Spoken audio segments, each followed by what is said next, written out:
Hello everyone, welcome to our YouTube channel BSS Setu.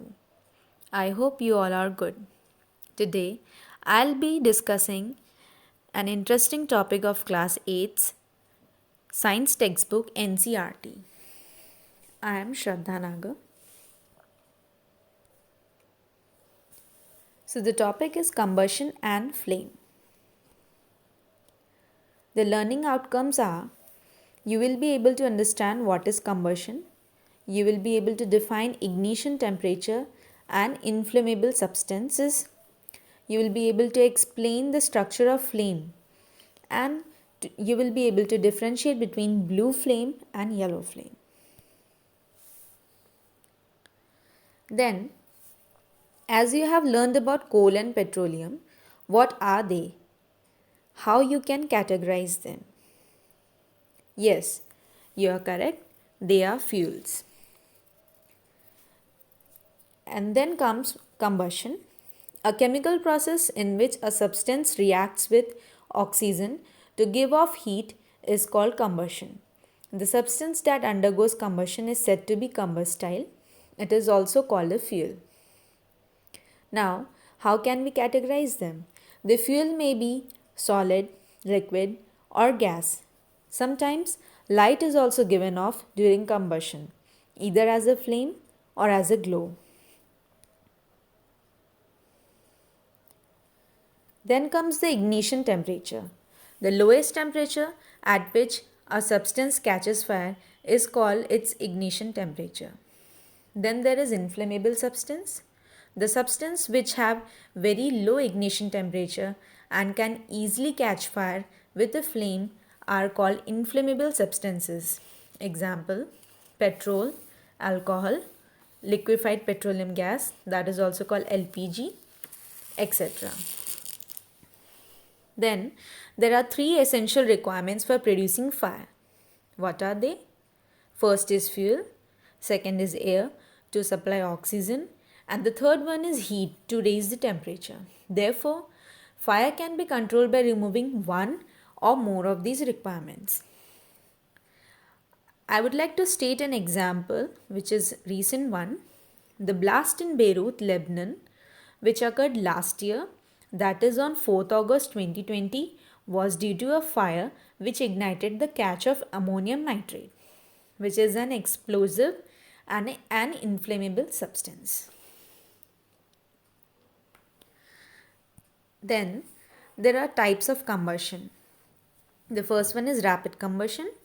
We find that the gas burns rapidly and produce heat and light. Such combustion is known as rapid combustion, जो लगातार जलते रहे. Okay. Then there is a spontaneous combustion, the type of combustion in which a material suddenly bursts into flames without the application of any apparent cause is called spontaneous combustion. And the last one is explosion. When a cracker is ignited, a sudden reaction takes place with the evolution of heat, light, and sound. A large amount of gas is formed in the reaction is liberated.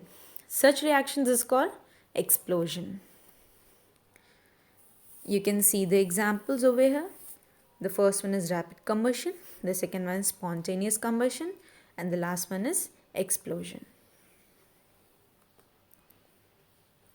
Then this is flame. So, difference between the color of both the flames? Yes, you are correct. The candle flame is yellow in color and gas stove flame is blue in color. Then this is the structure of flame. The outermost region is non-luminous region. Then comes the luminous region. Then the inner part is dark inner zone, and there is the blue zone. The blue zone is the hottest part of the flame. Then fuels. The source of heat energy for domestic and industrial purposes are mainly wood, charcoal, petrol, kerosene, etc. These substances are called fuels. So, what all we have discussed today? The substances which burn in air are called combustible. Oxygen, or air is essential for combustion. During the process of combustion, heat and light is given out. There are three types of combustion: rapid, spontaneous, and explosion. There are three different zones of flame: dark zone, luminous zone, and non-luminous zone. So, why blue flame is hotter than yellow flame? Have you ever wondered? Blue flame from a gas burner transfers more energy than a yellow flame from a candle, as complete combustion gives blue flame. When combustion is incomplete, a yellow flame is seen. This is because a yellow flame produces a lot of soot or black powder and even carbon dioxide, which you have noticed in a candle flame. And that soot doesn't forms in blue flame while we burn a stove. That is why blue flames are used over yellow flames in gas stove burners. So, students, I hope you liked my topic today. In our next class, we will further discuss about this. And don't forget to like, share, and subscribe our channel. Stay safe and keep learning. Thank you.